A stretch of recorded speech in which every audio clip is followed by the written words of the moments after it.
Hello everyone, this is Aparajita from evidyarthi.in। उम्मीद है आप सब अच्छा कर रहे हो, सब बिल्कुल स्वस्थ एंड फिट फाइन हो। तो भाई जैसे कि आप जानते ही हो, हम लोग पार्ट अपना कर रहे थे, आगे बढ़ा रहे थे पार्ट को। पार्ट नंबर 4 कर रहे थे दोस्तों हम लोग, मुगल साम्राज्य आपकी इतिहास की किताब से। ठीक है, तो भाई ये वाला पार्ट के हमने बहुत सारे विषय कर लिए हैं। अगर आपने नहीं देखा है जाके जल्दी से देख लेना, बस परिचय मत छोड़ना। परिचय में मैंने अच्छे से बताया कि पार्ट किस चीज पर आधारित है। ठीक है, तो भाई आपके सामने विषय है मनसबदार और जागीरदार। ठीक है, तो जैसे कि आप जानते ही है कि मुगल साम्राज्य कितना ज्यादा विशाल था, कितना ताकतवर था। इसके आगे बहुत कम लोग ही टिक पाते थे।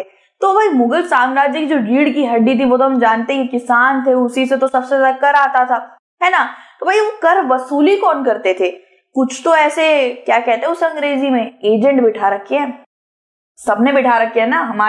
हमारे आप देखिए लोकतंत्र में, राजनीति के अंदर हर जगह एक ना एक पद नियुक्त कर रखा है। तो वैसे ही ये भी कुछ पदों के नाम है, मनसबदार और जागीरदार। ठीक है, वह इसके बारे में हम अच्छे से पढ़ेंगे। सबसे पहले तो जानते हैं मनसबदार कौन होते थे। मनसबदार होते थे नौकरशाह, यानी कि होता नहीं है एक राजा के नीचे रहने वाले लोग। ठीक है, नौकर मतलब बुरे उस तरीके से नहीं कह रही हूं मैं कि नौकर था, गुलाम था, ये पहरेदारी करता था। आप कह सकते हैं कि अधीन काम करने वाला राजा के नौकर ही कहलाता है ना। तो भाई मनसबदार एक तरीके से, जैसे आज के वक्त पे हम सरकारी नौकरी के लिए कैसे करके मतलब सपना सजा के रखते हैं कि आगे जाके सरकारी नौकरी करेंगे। ठीक है, तो वैसे ही ये लोग भी सरकारी नौकरी वाले ही थे। आप इनको ऐसे समझ सकते हैं कि मनसबदार एक सरकारी पद था। ठीक है, दरबार के अंदर मुगलों की जैसे जैसे साम्राज्य प्रभावित हुआ, मुगलों ने विविध धर्मों वाले कई विविध लोगों को भर्ती किया। विविध लोगों की भर्ती किसके बारे में बात हो रही है यहाँ पे? देखिए पहले क्या था ना, पहले मुगल साम्राज्य में सिर्फ तुर्रानी रहते थे, तुर्की से आए हुए। आप लोगों को लगता होगा कि मुगल जो है ये लोग भारतीय थे, ये भारत से नहीं आए थे, ये सुन्नी मुसलमान थे, सुन्नी शिया थे, लेकिन ये भारत के नहीं थे, ये तुर्क से थे। इसलिए इनको तुर्रानी ज्यादा सही लगते थे कि अपने राज्य में तुर्रानियों को काम करवाए। लेकिन उसके बाद इन्होंने अलग अलग धर्म वाले लोगों को भी लेना शुरू कर दिया, अलग अलग जात वाले लोगों को, क्योंकि इनका साम्राज्य बड़ा होता जा रहा था। तो उसमें भी विविध लोग, धर्म के लोग आ रहे थे। तो उनको ऐसा थोड़ी ना कि तुर्रानी बुलाओ दूर दूर से, उनको तो काम चलाना ही पड़ेगा विविध धर्म के लोगों के साथ। ठीक है, तो भाई विविध धर्म के लोगों में कौन कौन आ जाते हैं? भाई मराठा आ जाते हैं, राजपूत आ जाते हैं, ठीक है, और आपके ईरानी आ जाते हैं, अफगानी आ जाते हैं। इन सब लोगों को इन्होंने काम पे रखना शुरू कर दिया था भाई। ठीक है, तो तुर्की के रईसों ने अफगान, राजपूत, मराठा आदि को शामिल करने के लिए उनका विस्तार किया था। ठीक है, मुगल सेवा में शामिल होने वालों को मनसबदार कहा जाता था। मनसब अर्थ पद। ठीक है, मनसब का मतलब पद होता है। तो एक हासिल करना, एक पद हासिल करना, वो भी सरकारी वाला पद दरबार में, वो जो पद हासिल करता है उसी को मनसबदार कहते हैं। हम आगे पढ़ेंगे भी कि मनसबदार करता क्या था दरबार के अंदर। ठीक है, तो विविध विषयों की बैठकों के लिए भी मुगल दरबार बिठाया जाता था। कुछ इस तरीके के होते नहीं, अगर आपने मैं जोध अकबर वाली मूवीज ही ले रही हूँ, ठीक है, मैंने बहुत बार देखी है और मैं ऐसे मूवीज देखना काफी पसंद भी करती हूँ, भाई आप भी पसंद करते होगे। तो उसके अंदर बताया था ना, घोषे खाना और चार मीनार और बेगमों का अलग अड्डा होता था, बातचीत करने के लिए, गुफ्तगू करने के लिए एक अलग अड्डा होता था, महफिलें बिठाई जाती थी। तो ऐसे ही करके दरबार बिठाए जाते थे और अलग अलग विविध धर्मों के बारे में, विविध चीजों के बारे में वार्तालाप करते थे ये लोग एक दूसरे से। बहुत से दिग्गज बैठते थे, जैसे मौलवी बैठा हुआ है, पंडित भी बैठे होते थे, बड़े बड़े आप कह सकते थे ज्ञानी बैठे होते थे, विधाता बैठे होते थे, और इन सब के साथ राजा क्या करता था? बातचीत करता था, वार्तालाप करता था। ठीक है, तो इसे ठीक करने के लिए मुगलों द्वारा ग्रेडिंग सिस्टम के रूप में इस्तेमाल किया गया। ठीक है, देखिए मनसब, ये जो मनसबदार होता है ना, इसका जितना ऊंचा पद होगा इसको उतनी ही ज्यादा तनख्वाह यानी कि वेतन मिलेगा और उतनी ही ज्यादा इसे इज्जत मिलेगी दरबार के अंदर। ठीक है, तो भाई मनसबदार के भी अलग अलग पद होते थे।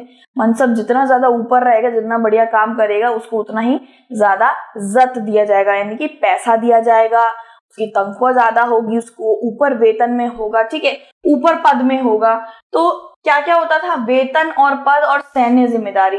इसका जितना वेतन यानी कि जितनी तनख्वाह होगी उतना ज्यादा इसको क्या मिलेगा? इज्जत मिलेगी। जितना ऊंचा पद होगा दरबार में उतनी इज्जत मिलेगी। और भाई इसके पास होती थी सैन्य जिम्मेदारी। सैन्य जिम्मेदारी किस तरीके की होती थी, अब यहाँ पे हम पता करेंगे कि मनसबदार का काम क्या होता था। जत, जत का मतलब होता है रैंक और वेतन, इन दोनों का मतलब दोस्तों जत होता है, ठीक है।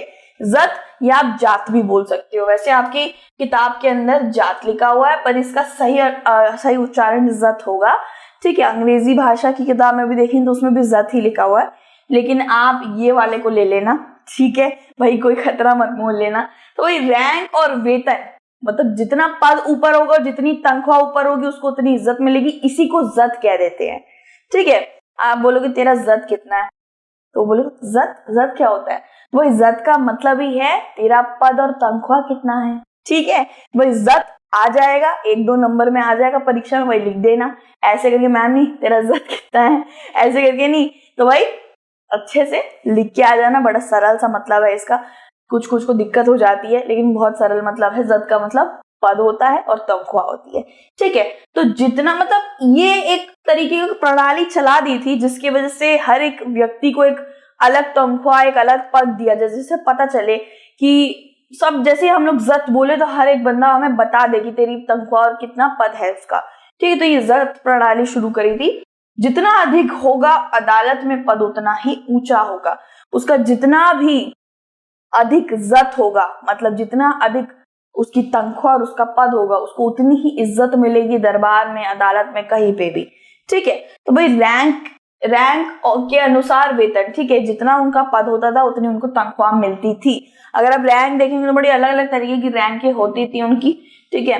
कोई बहुत छोटी उस पे था, छोटे पद पे था, कोई उससे बड़े रहता था, कोई 40 लोगों को नियंत्रण करता था, कोई 20 को करता था, ऐसे करके पद दे रखा था।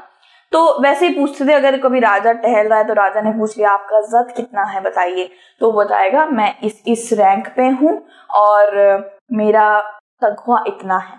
तो जिससे भी पूछते थे वो ऐसे करके बताता था, ठीक है। तो मनसबदारों की सैन्य जिम्मेदारी घुड़सवार होती थी। देखिए मनसबदारों की सैन्य जिम्मेदारियां होती थी, सेना को संभालने वाली जिम्मेदारी होती थी।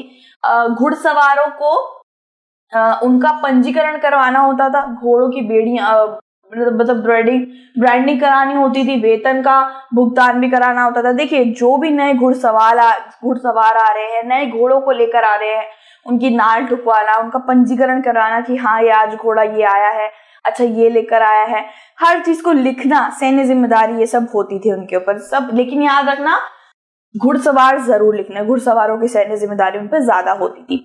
एक और उनका काम होता था, वो भी हम अभी करते हैं, पढ़ते हैं। मनसबदारों को उनका वेतन जागीर नामक राजस्व कार्य के रूप में प्राप्त होता था, स्वयं देश के अन्य भागों में सेवा करते थे। इसका क्या मतलब हुआ दोस्तों बताती हूँ। जैसे कि हमने शायद पिछले वाले विषय में इक्तादार और इक्ता के बारे में पढ़ा था ना, इक्तादार, उसमें क्या था कि एक सैन्य कमांडर होता था। सैन्य कमांडर को ले आते थे राजा के सामने और बोलते थे अब से तुम एक प्रांत संभालोगे या फिर अब से तुम एक शहर संभालोगे। वो सेना कमांडर से बन जाता था इक्तादार, यानी कि एक प्रांत संभालने वाला व्यक्ति, यानी कि एक जमीन संभालने वाला व्यक्ति, ठीक है।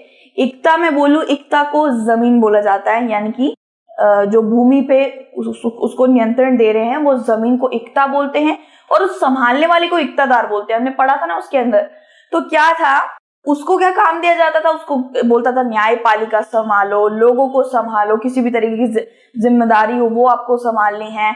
और बोलते थे कि आपको कर वसूली करनी है, कर यानी कि राजस्व वसूली करनी है। जो भी खेती बाड़ी तुम्हारी भूमि पर हो रही है उसमें से जो कर निकल रहा है तुम वो लाकर अपने सेना, जो उसके पास तो सेना भी रहती थी ना, उसके पास वफादार रहते थे, उसके बहुत सारे उसके लोग रहते थे, तो वो जो भी कर वसूली करता था, खेती वेती से कर वसूली करता था, तो उस खेती से कर वसूली करने के बाद समझ लीजिए, देखिए वो उतना ही ले सकता था जितना राजा ने बोला है। समझ लीजिए एक खेत से उसको 15% लेना है, मतलब आप ले लीजिए 1000 रुपए लेने हैं, ठीक है, एक खेत से उसे 1000 रुपए लेने हैं, तो उसकी तनख्वाह समझ लीजिए 30 रुपए होगी, उसकी तनख्वाह 30 रुपए होगी और 5 रुपए तनख्वाह बाकी सैनिकों की होगी।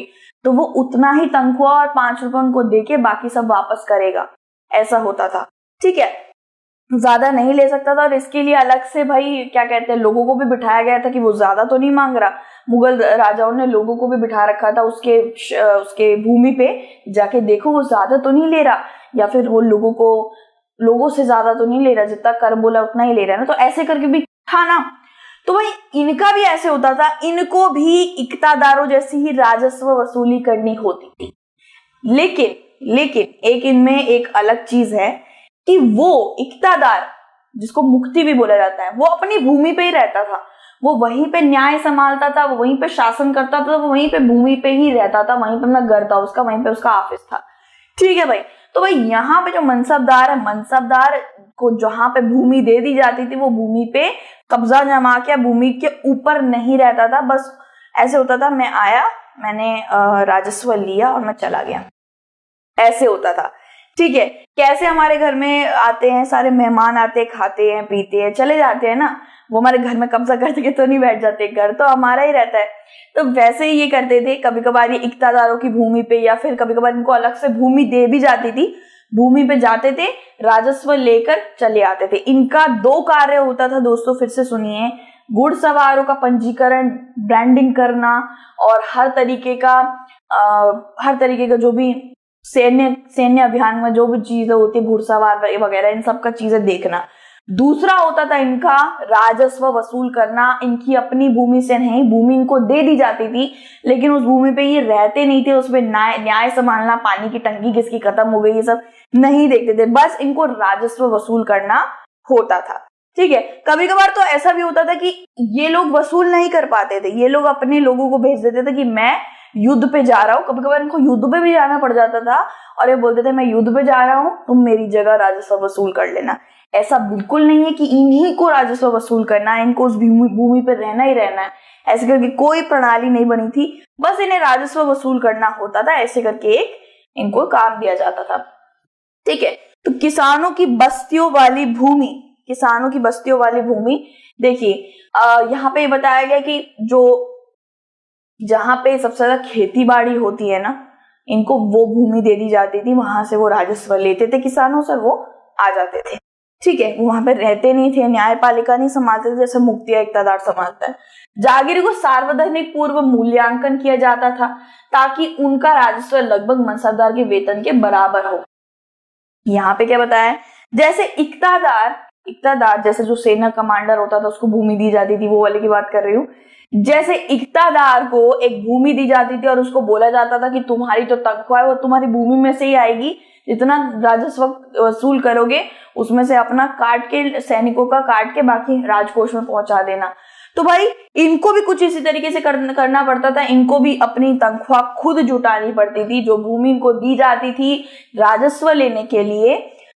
देखिए मैं बार बार इसलिए बता रही, भूल मत जाना, इक्तादार को बहुत सारे काम होते थे उसकी भूमि पे, पूरा भूमि में जो भी हो रहा है, एक चींटी को मारने से लेकर एक सुई तक बनाने तक सब कुछ वही संभालता था अपने क्षेत्र में, लेकिन मनसबदार सिर्फ और सिर्फ राजस्व वसूल करता था अपनी भूमि पे। ठीक है।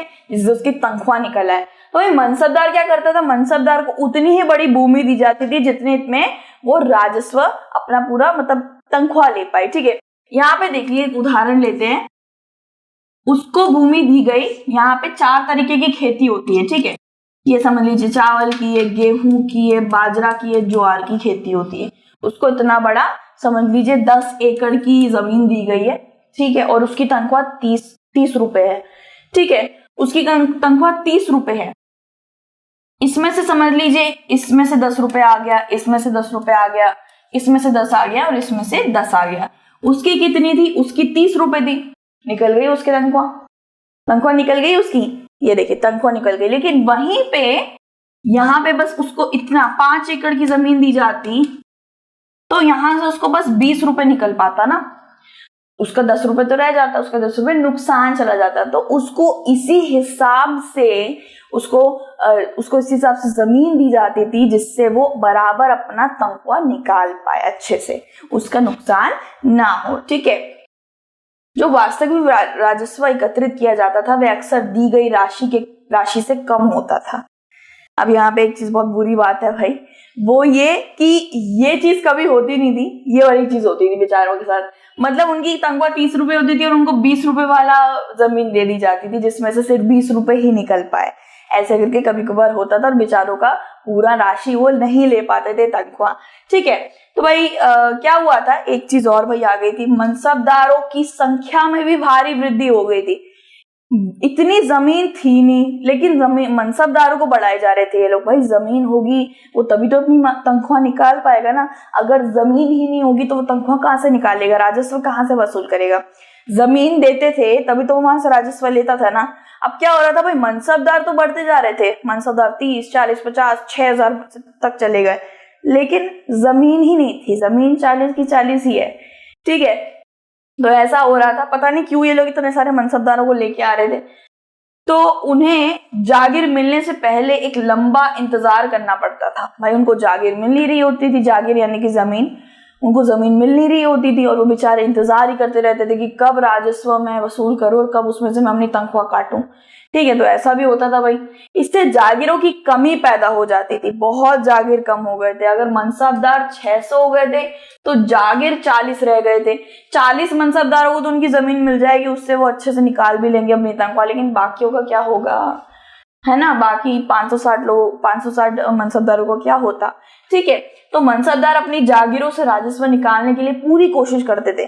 अब जिन 40 मनसबदारों को उनकी जमीन मिलती थी वो कोशिश करते थे भाई अच्छे से राजस्व निकालूं, अच्छे से अपनी तनख्वाह निकालूं, ऐसे तैसे करके तनख्वाह निकालूं, निचोड़ के खेती के अंदर निचोड़ किसानों को निचोड़ के अपनी तनख्वाह निकालूं, 1-2 महीने के लिए सेट कर दूं खुद को। ऐसे करके वो करते थे, मतलब जिनको मिल रही थी वो अच्छे से निकालने की कोशिश जरूर करते थे। ठीक है, तो औरंगजेब पिछले वर्षों की लगाम पर नियंत्रण करने में असमर्थ रहा। औरंगजेब ये नहीं संभाल पाया, मनसबदार ज्यादा है, जमीनें कम है, वो कुछ भी नहीं कर पाया, इसका समाधान अच्छे से नहीं निकाल पाया और इसलिए किसानों को बुरी तरह से नुकसान उठाना पड़ा। देखिए किसानों की तो हर जगह ही बहुत ज्यादा गत खराब होती है, बेचारों को सबसे ज्यादा उन्हीं को झेलना पड़ता है। वहां पे क्या हुआ, जितने भी मनसबदारों को जागीर यानी कि जमीन दी गई थी, उन किसानों से वो एकदम अच्छे से निचोड़ रहे थे उन्हें। किसान कभी उनकी फसल अच्छी नहीं हो रही है, कभी पूरी बाढ़ में बह जा रही है, बहुत चीजें होती थी, तो उन्हें बहुत नुकसान उठाना पड़ता था। और औरंगजेब ने कभी खेती बाड़ी में इतना ध्यान दिया ही नहीं, उनको कभी मदद तक नहीं करी कि तुम्हें सिंचाई के लिए ये चाहिए, खेत में पानी डालने के लिए ये चाहिए, तो कभी मदद ही नहीं करी। तो उनका नुकसान काफी हो जाता था हर वक्त पे देखा जाए तो भाई यहां तक हमारा पूरा विषय रहा। हमने पढ़ लिया भाई मनसबदार के ऊपर भी और जागीरदार के ऊपर। जागीर यानी कि जमीन, ठीक है, मनसबदार की जमीन। तो मनसबदार के ऊपर पूरा एक विषय ही था इसके अंदर। तो आप सोच सकते हैं मनसबदार के ऊपर मैंने इतने अच्छे से समझाया है, बहुत ज्यादा लंबे तरीके से एक चीज को बार बार बोल के समझाया, क्योंकि बहुत ज्यादा महत्वपूर्ण है ये, जरूर आता है ये परीक्षा के अंदर। मनसबदार के ऊपर लिखिए भाई और लिख डालिएगा, क्योंकि मैं अच्छे से पढ़ा दिया है आपको, एकदम टेंशन व घबराइएगा नहीं। ठीक है भाई, तो इसके बाद वाला जो विषय आएगा वो आप जानते हैं, जब्त और जमींदार आएगा, इसको भी पढ़ेंगे अच्छे से। तब तक के लिए be happy, be positive and okay भाई, अपना ध्यान रखिएगा। Take care and bye bye.